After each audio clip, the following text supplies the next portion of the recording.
Hello दोस्तों, नमस्कार। स्वागत है आपका मेरे चैनल में, जहां पे हम फॉरेक्स ट्रेडिंग करते हैं ईए एक्सपर्ट एडवाइजर के थ्रू। तो दोस्तों, काफ़ी टाइम से मैंने कोई नया ईए के वीडियोस मैंने अपलोड नहीं किए थे। लेकिन अभी रिसेंटली मैंने कल और आज में कुछ वीडियोस मैंने अपलोड किए हैं एक नए ईए के बारे में, जिसका नाम है ईएफटीपी ईए। और क्योंकि मैं काफ़ी टाइम से लगा हुआ था ये चेक, मैं टेस्टिंग कर रहा था काफ़ी सारे रोबोट्स की। और ये वीडियोस मैं तभी अपलोड करना चाह रहा था कि जब कोई पहले का वीडियोस जो जो मैंने ये अपलोड किए हैं, मेरे को अगर कोई ये उससे बेहतर मिलता है तो ये EFTP ये फॉर्चुनेटली मेरे को मिला है, और मैं आपके साथ इसके रिजल्ट्स और जो भी इसकी ट्रेडिंग समरी है वो मैं आपके सामने शेयर करना चाहता हूँ। इससे पहले हमने green पिप्स, profit maker, ILKS, hedge expert, sniper dog, I am Millionaire और ट्रेड विनिंग मास्टर के वीडियोस अपलोड किए हैं। और ये जो नया ये है EFTP, ये कंपैरिजन में काफ़ी अच्छा है, और इनके कंपैरिजन में ही है या फिर इनसे थोड़ा सा बेटर है। ये ट्रेंड बेस्ड ये है जो कि काम करता है H1 टाइम फ्रेम में, बेहतर काम करता है, और मेनली रेजिस्टेंस और सपोर्ट को देख के काम करता है। और जब ट्रेंड ऑलरेडी कंफर्म्ड होता है तो उसी ट्रेंड में ये ट्रेड ओपन करता है। अदरवाइज अगर ट्रेंड कंफर्म नहीं होता है तो बाय और सेल ऑर्डर दोनों लगाता है, और जैसे ही ट्रेंड कंफर्म होता है पहले की ट्रेड क्लोज करके ट्रेंड के साथ ऑर्डर ओपन करता है। इसमें काफ़ी सारे इंडिकेटर्स यूज हुए हैं, जैसे ATR, बॉलिंगर बैंड, आपका volatility ratio, MACD, CCI, RSI और भी काफ़ी सारे। इसके साथ में इसमें इनबिल्ट न्यूज़ फिल्टर भी है। बहुत सारे लोग मेरे से पूछते हैं कि न्यूज़ फिल्टर इसमें है कि नहीं, या फिर किसी ये में है कि नहीं। मैं न्यूज़ फिल्टर को ज़्यादा महत्व नहीं देता हूँ, क्योंकि न्यूज़ की वजह से अगर आपकी ट्रेडिंग अगर आपकी ऑलरेडी पहले से क्लोज्ड है तो ठीक है। लेकिन अगर आपकी ट्रेडिंग अगर ऑलरेडी ओपनड है तो उसमें न्यूज़ फिल्टर हो नहीं हो कोई ज़्यादा फर्क नहीं पड़ता है, क्योंकि ट्रेंड अगर ऑलरेडी कंफर्म्ड है तो ज़्यादातर ट्रेड्स उसी ट्रेंड में जाती हैं। थोड़े समय के लिए फ्लक्चुएशन हो जाता है ऊपर नीचे, लेकिन ट्रेंड फिर उसी डायरेक्शन में जाती है। लेकिन हाँ, कभी कभी कुछ बहुत ही हाई इम्पैक्ट न्यूज़ होते हैं जिनकी वजह से जो ट्रेड होता है उनकी डायरेक्शन भी कभी कभी चेंज हो सकती है। तो जो लोग न्यूज़ फिल्टर के लिए देख रहे थे उनके लिए अच्छी न्यूज़ है कि इसके अंदर इनबिल्ट न्यूज़ फिल्टर है। ठीक है। और दोस्तों, ये वाला जो ये है EFTP, इसके साथ में ट्रेडिंग और टेस्टिंग कर रहा हूँ करीब करीब जनवरी एंड से। और लाइक ये ऑलरेडी अगस्त का एंड चल रहा है, और जनवरी एंड से कर रहा हूँ तो आप फरवरी मान के चल सकते हैं। माफ़ कीजिएगा अगर आपको बैकग्राउंड नॉइस अगर आ रही हो, क्योंकि मैं प्रोफेशनल यूट्यूबर नहीं हूँ और मेरे पास वो पूरा अरेंजमेंट नहीं है कि मैं स्पेसिफिक एक प्रॉपर सेटअप के साथ इस वीडियो को बनाऊं। तो अगर आपको कोई आउटसाइड नॉइज अगर आ रही हो तो प्लीज़ उसको एक्सक्यूज़ कीजिए। ठीक है।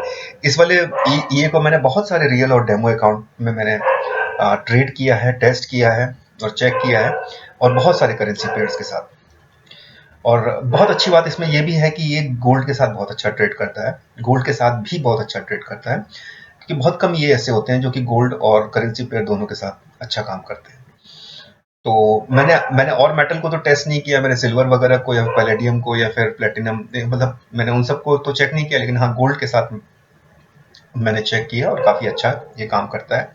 हालांकि मैं गोल्ड के साथ ट्रेडिंग ज़्यादा प्रेफर नहीं करता हूँ, क्योंकि उसके अंदर फ्लक्चुएशन बहुत ज़्यादा होती है, क्योंकि गोल्ड की कीमत और $1 की कीमत, $1 की कीमत और 1 आउंस गोल्ड की कीमत में बहुत ज़्यादा फर्क है। और उसी रेशियो में फिर आपका जो बैलेंस होता है वो भी होना चाहिए, प्लस फ्लक्चुएशन जो होती है वो आपके बैलेंस को उसी तरह से इम्पैक्ट भी करती है।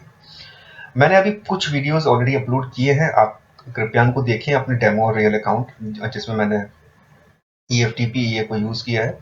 और अलग अलग टाइम ड्यूरेशन के हैं, कोई 1.5 महीने का, कोई 2 महीने का, कोई 3 महीने का, और कभी कोई मार्च का है, कोई अप्रैल का, कोई मई, जून, जुलाई, अगस्त। ठीक है।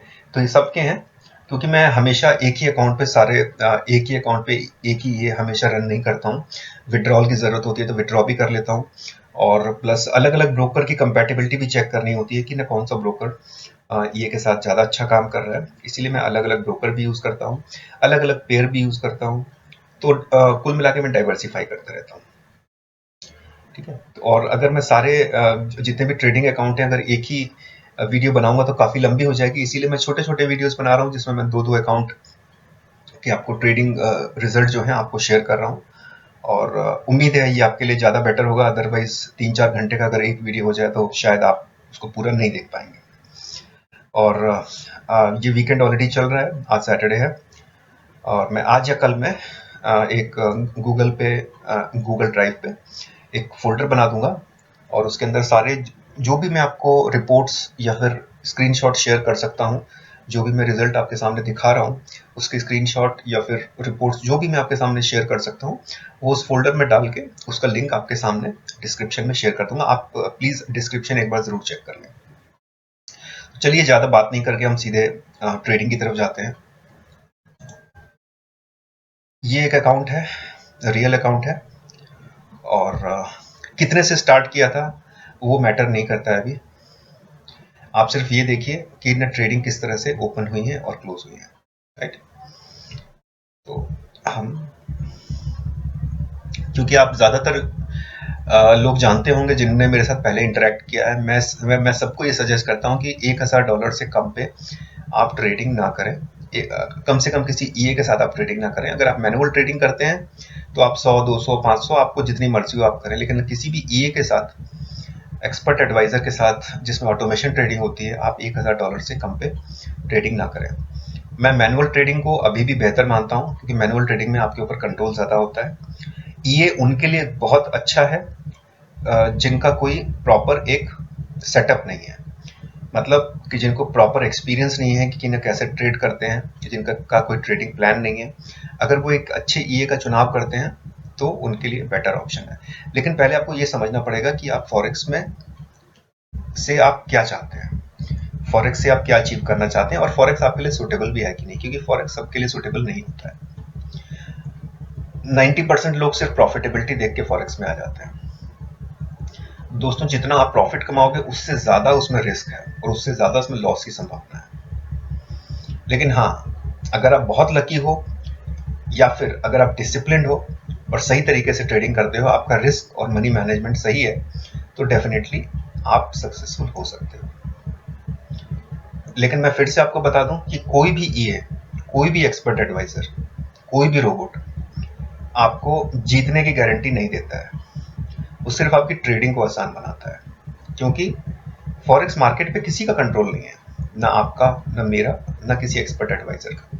अगर इतना ही आसान होता अगर फॉरेक्स ट्रेडिंग से पैसे कमाना, तो सब लोग काम छोड़ के एक ईए को लेके अपना जो भी पैसा है उसमें इन्वेस्ट करके सिर्फ उसी से कमाते हैं। और सारे लोग अगर काम करना छोड़ देंगे तो सारी कंपनीज बंद हो जाएंगी और इकोनॉमी कोलैप्स हो जाएगी। तो फॉरेक्स उनके लिए अच्छा है जिनके पास कुछ एक्स्ट्रा पैसा है, वो इन्वेस्ट करना चाहते हैं और उस पैसे को छोड़ दें, है ना, इन्वेस्ट करने के लिए उसको ग्रो कर रहे हैं। कभी भी ट्रेड आप उन पैसों से ना करें, किसी से आपने अगर पैसे उधार लिए हैं या बैंक से अगर आपने लोन लिया है, या फिर आपके परिवार में अगर किसी काम के लिए अगर कुछ पैसे पड़े, आप सोचें कि भाई मैं इसको फॉरेक्स में लगा लूं और इससे मेरा इन्वेस्टमेंट बढ़ता रहेगा, तो आप उस पैसे के साथ रिस्क ना लें, क्योंकि फॉरेक्स मार्केट में कभी भी कुछ भी हो सकता है। तो इस रिस्क को कम करने के लिए आप मनी और जो मनी वर्सेस रिस्क मैनेजमेंट, इसका आप ध्यान रखें। एक अच्छे बैलेंस के साथ आप हमेशा शुरुआत करें। देखिए, बीच में फिर डिपॉजिट और विड्रॉ कुछ हुआ है, और मैं सजेस्ट करता हूं कि कम से कम $1000, कम से कम मैं बोल रहा हूं तो इसका मतलब कम से कम, वो आइडियल नहीं है। आइडियली तो फॉरेक्स में कुछ भी हमेशा कम ही रहेगा। पर्सनली जो मैं सजेस्ट करता हूं $1500, लेकिन $1000 से कम मैं सजेस्ट नहीं करता हूं। बहुत सारे लोगों ने जिन्होंने मेरे साथ इंटरेक्ट किया होगा, मैंने उनको यही चीज बोली है। मैं फॉरेक्स ईए को सेल करने के लिए आपको कोई गलत राय नहीं दूंगा, और आपको मैं पहले ही फॉरेक्स के रिस्क के बारे में अवेयर करा देता हूं। आपने मेरे ज़्यादातर वीडियोस देखे होंगे, तो मैं सब में आपको अवेयर कराता हूं, अपनी तरफ से कोशिश करता हूं, क्योंकि वास्तव में ये असलियत है कि फॉरेक्स ट्रेडिंग सबके लिए सुटेबल नहीं है। आपकी पर्सनैलिटी कैसी है, आपके पास एक्स्ट्रा पैसा कितना है, आप इसमें सिर्फ एक्स्ट्रा पैसा ही लगाएं। देख सकते हैं कि ये हमने कब से स्टार्ट किया था, हमने शायद ये 7 या 8 जुलाई से हमने स्टार्ट किया इसको, और 9 जुलाई पे, और ये 11 अगस्त तक हमने इसको रन किया है।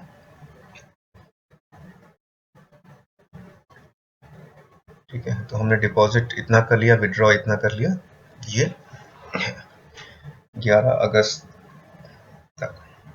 ठीक है, और अगर हम अपने दूसरे अकाउंट पे जाएं तो इसको हम यहाँ देखते हैं। ये मैं आपको अपना दूसरा अकाउंट दिखा रहा हूँ, ये भी लाइव है, रियल अकाउंट है।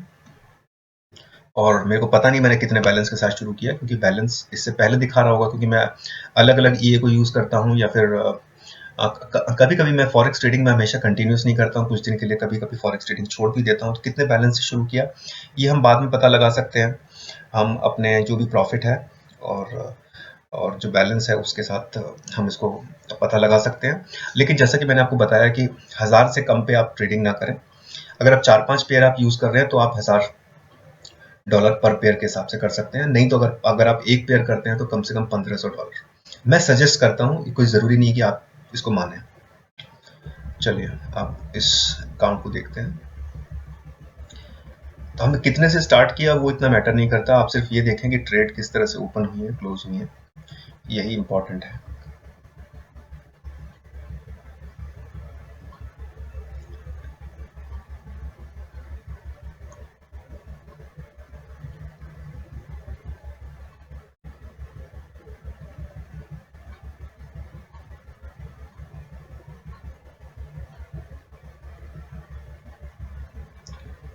ये लगभग हमने शायद 9 या 10 जून से स्टार्ट किया, शायद 1 मार्च से हमने स्टार्ट किया है। हमने 1 मार्च से स्टार्ट किया है और शायद सेकेंड वीक ऑफ जून तक मैंने इस अकाउंट पे EFTP ये रन किया है। दोस्तों इसके स्क्रीनशॉट या फिर इसकी रिपोर्ट्स जो भी होंगे मैं गूगल ड्राइव पे एक फोल्डर बना के उसमें अपलोड कर दूंगा और उसका लिंक डिस्क्रिप्शन में शेयर कर दूंगा। अभी मैं आपको एक एक करके सारी ट्रेड दिखा ही रहा हूँ, और फिर मैं रिपोर्ट भी अगर डिस्कस करने लग गया तो फिर वीडियो बहुत लंबा हो जाएगा।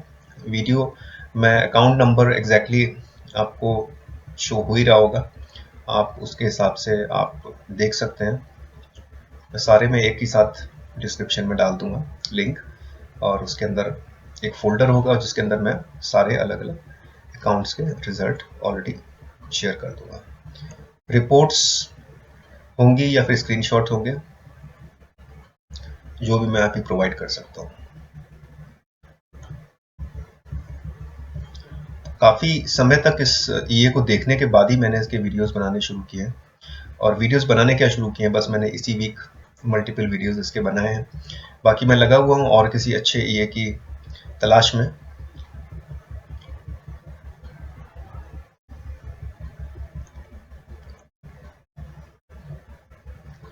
और मैं जैसा कि कह चुका हूँ आपको, छोटे बैलेंस के साथ आप ट्रेडिंग ना करें, क्योंकि हम लोग लिवरेज के साथ ट्रेडिंग करते हैं।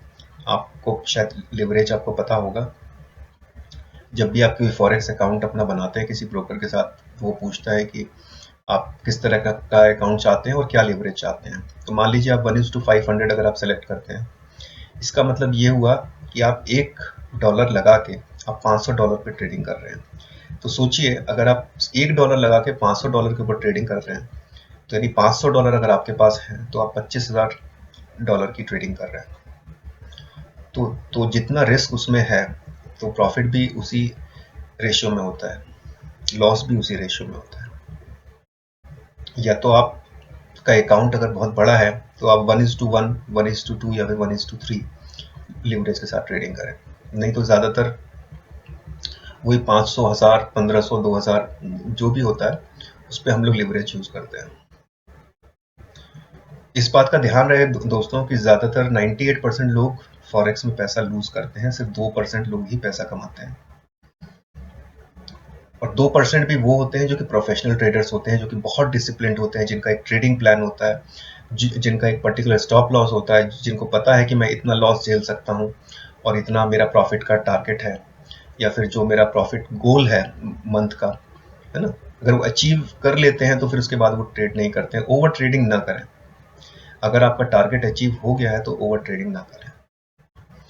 ओवर ट्रेडिंग करने से आप कंफ्यूज रहेंगे। मैं 2-3 हफ्ते के लिए या फिर हफ्ते भर के लिए ट्रेडिंग बीच में छोड़ देता हूँ ताकि माइंड थोड़ा सा फ्रेश हो और ट्रेडिंग फिर दोबारा से स्टार्ट करूँ। वैसे आप कह सकते हैं कि ईए के थ्रू मैं ट्रेडिंग हमेशा चलती रहे, लेकिन एक बीच में थोड़ा गैप लेना थोड़ा ज़रूरी होता है। अब बीच बीच में अपने विड्रॉ भी करते रहें। अगर आपका अकाउंट बैलेंस बड़ा है और अगर आपका अकाउंट बैलेंस छोटा है 1000, 1200, 1500, तो आप कोशिश करें कि धीरे धीरे करके अपना अकाउंट बढ़ाएं। मैं ये प्रेफर करता हूं कि आप करेंसी पेयर के साथ आप डाइवर्सिफाई करें, कि आप ऐसा नहीं कि आपने एक ही करेंसी पेयर चूज कर ली और उसी में आप लॉट साइज बढ़ा रहे हैं। इससे बेटर मैं ये समझता हूं कि आप करेंसी पेयर के साथ डाइवर्सिफाई करें और एक तरह के करेंसी पेयर ना यूज करें। अगर आप यूएसडी के ऊपर अगर फोकस्ड करेंसी पेयर अगर आप यूज कर रहे हैं, तो आप नॉन यूएसडी फोकस्ड भी करेंसी पेयर अपने पोर्टफोलियो में इंक्लूड करें। क्योंकि जब आप देखोगे जो अगर मान लो कि यूएसडी अगर बहुत स्ट्रांग हुआ या फिर कोई न्यूज अगर आई, अगर वो किसी एक करेंसी पेयर को अगर इम्पैक्ट करेगी, तो वो सिमिलरली दूसरी करेंसी पेयर को उतना इम्पैक्ट नहीं करेगी अगर वो उससे अफेक्टेड नहीं होगा। एग्जाम्पल के लिए अगर आपने यूरो यूएसडी लिया, जीबीपी यूएसडी लिया, ऑस्ट्रेलियन डॉलर यूएसडी लिया, ठीक है, और वही आपने यूएसडी जेपीवाई ले लिया या फिर आपने यूरो जीबीपी ले लिया, ऑस्ट्रेलियन डॉलर न्यूजीलैंड डॉलर ले लिया, तो अगर यूरो यूएसडी अगर इम्पैक्ट होगी तो जीबीपी यूएसडी और ऑस्ट्रेलियन डॉलर यूएसडी भी बहुत हाई चांसेस हैं कि वो भी उतना ही इम्पैक्ट होंगे और उसी डायरेक्शन में जा रहे होंगे। सेल हो रहा होगा तो सेल, नहीं तो बाय। वही अगर आपने दूसरे पेयर भी अगर आपने इंक्लूड किए हैं, यूरो जीबीपी या फिर ऑस्ट्रेलियन डॉलर न्यूजीलैंड डॉलर, तो उनका फ्लक्चुएशन डिफरेंट होगा। सारे पेयर्स एक साथ सेम डायरेक्शन में नहीं जाएंगे। लेकिन अगर आपने सिर्फ यूएसडी वाले ही सारे पेयर ले लिए हैं, यूएसडी सीएचएफ ले लिया है, यूएसडी कैड ले लिया है, यूएसडी जेपीवाई के साथ ट्रेड कर रहे हो, यूरो यूएसडी कर रहे हो, जीबीपी यूएसडी कर रहे हो, ऑस्ट्रेलियन डॉलर यूएसडी कर रहे हो, एनसीडी यूएसडी कर रहे हो, तो बहुत बड़ी संभावना है कि अगर जिस डायरेक्शन में मार्केट जा रही होगी तो सारे पेयर उसी तरफ मूव करेंगे, राइट। और 90% केसेस में ऐसा होता है कि यूएसडी का मार्केट जैसे इंडिया में शाम को खुलता है ना, तो उस टाइम मार्केट ऑलरेडी ट्रेंड ले चुका होता है। और अगर यूएसडी के न्यूज़ की वजह से उसमें चेंजेस आते हैं और मार्केट अगर अपोजिट जाती है, तो जो भी उससे रिलेटेड जितने भी पेयर्स होंगे सबके ऊपर उसका इफेक्ट आएगा। इसीलिए मैं सजेस्ट करता हूं कि आप डाइवर्सिफाई करें अपने पेयर्स को और किसी एक पेयर के साथ उतना आप प्यार ना बढ़ाएं, क्योंकि कुल मिला के हमें प्रॉफिट से मतलब है। प्रॉफिट हमें कोई भी पेयर दे, हमारा रिस्क थोड़ा डाइवर्सिफाई हो जाए। देखिए, रिस्क हमेशा रहेगा, फॉरेक्स मार्केट में रिस्क हमेशा रहेगा, बस रिस्क को आप थोड़ा बहुत कम कर सकते हैं, हटा नहीं सकते आप रिस्क को, ठीक है। तो ड्रॉ डाउन और या फिर वो आप उसको थोड़ा कम कर सकते हैं, मैनेज कर सकते हैं थोड़ा, लेकिन हटा नहीं सकते हैं, क्योंकि मार्केट को कोई आप नहीं कंट्रोल कर रहे हैं, मैं नहीं कर रहा, ना कोई ये कंट्रोल कर रहा है। मार्केट अपनी डायरेक्शन में जा रही है, बहुत सारे फैक्टर होते हैं और उन फैक्टर का आपको तभी पता लगेगा जब आप ट्रेडिंग में आप अंदर तक जाएंगे, पढ़ेंगे और आप पूरे संसार की जानकारी रखेंगे कि कहाँ पे क्या हो रहा है और उससे क्या इम्पैक्ट पड़ सकता है। कब क्या हो जाए हमें पता नहीं, कभी कोविड की वजह से, कभी मान लीजिए अफगानिस्तान में कुछ चल रहा है ना, या फिर मान लो ईरान ने या फिर इराक ने अगर तेल देना बंद कर दिया, मतलब किसी भी न्यूज़ की वजह से क्या इम्पैक्ट कहाँ पड़ जाता है हमें नहीं पता होता है। तो उन सब से बचने के लिए हमेशा डाइवर्सिफाई करें पेयर्स को, इक्विटी का अपनी मजबूत रखें और रिस्क वर्सेस मनी मैनेजमेंट भी अच्छा रखें। सबसे इंपॉर्टेंट है, आप चाहे मैनुअल ट्रेडिंग करें चाहे ऑटोमेशन ट्रेडिंग करें, रिस्क वर्सेस मनी मैनेजमेंट बहुत इंपॉर्टेंट है और सबसे ज़्यादा इंपॉर्टेंट है जरूरी। अपनी ग्रीड को थोड़ा कंट्रोल रखें, ज़्यादा लालची ना बने। बहुत सारे लोग मेरे पास आते हैं जिनकी एक्सपेक्टेशन 50% टू 100% होती है महीने की, और जिनके पास कोई वैलिड रीज़न नहीं होता उसके लिए कि भाई क्यों वो इतना एक्सपेक्ट कर रहे हैं। कोई भी ऐसा इन्वेस्टमेंट आप बता दीजिए जिसमें आपको आपको 1 या 2 भी मिल रहा हो, 1 या 2% भी आपको मंथली मिलता हो, नहीं है। इसलिए अननेसेसरी एक्सपेक्टेशन ना रखें। अननेसेसरी अगर आपकी एक्सपेक्टेशन रहेगी तो आप अपने ऊपर प्रेशर फील करेंगे।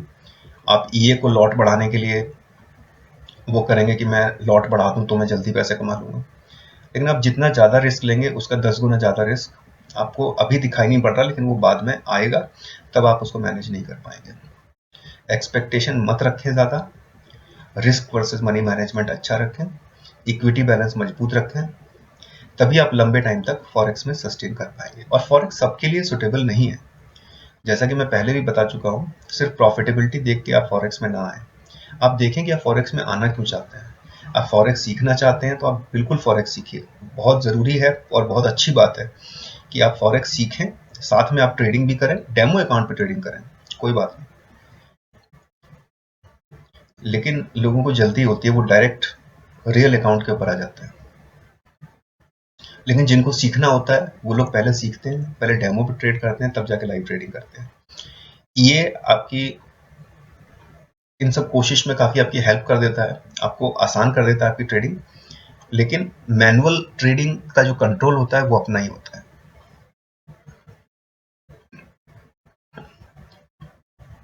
मैनुअल ट्रेडिंग में अगर आपसे लॉस भी होगा तो आप ये मानोगे कि चलो मेरी ये गलती थी, मैंने ये गलती की, इस वजह से हुआ।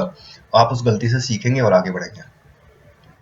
ईए में आप सारा दोष आप ईए को ही दे देंगे, भले इसमें गलती आपकी हो, आपने इक्विटी और रिस्क मैनेजमेंट का बैलेंस ठीक ना रखा हो, है ना, आपने लॉट साइज बढ़ा दिया हो जल्दी प्रॉफिटेबिलिटी के लिए, तो हम लोग उस चीज़ को जल्दी एक्सेप्ट नहीं करते हैं। दोस्तों 98% लोग पैसा लूज ही करते हैं फॉरेक्स मार्केट में, और 98% में से भी 98% लोग ऐसे हैं जो कि लगातार लूज करते हैं, क्योंकि वो देख लेते हैं कि $500 से 5,000 का उनका अकाउंट हो गया, लेकिन वो 5,000 को 5 घंटे नहीं लगते जीरो होने में। तो आप देख लें कि आप क्या चाहते हैं। आप छोटा छोटा करके अपने प्रॉफिट को, अकाउंट को मजबूत करना चाहते हैं, या फिर आप एकदम से अपना प्रॉफिट बहुत ज़्यादा कर लेना चाहते हैं जिसमें इतनी रिस्क हो कि वो अकाउंट आपका कभी भी ज़ीरो हो सके। रिस्क हमेशा रहेगा, रिस्क को आप हटा नहीं सकते हैं। रिस्क फैक्टर किसी भी इन्वेस्टमेंट के अंदर है। फॉरेक्स में रिस्क ज़्यादा इसलिए है क्योंकि हम लोग लिवरेज के ऊपर ट्रेडिंग करते हैं, और मैं आपको इसके बारे में बता चुका हूँ। चलिए, मैंने बहुत बोल लिया, समझने वाले समझ गए होंगे।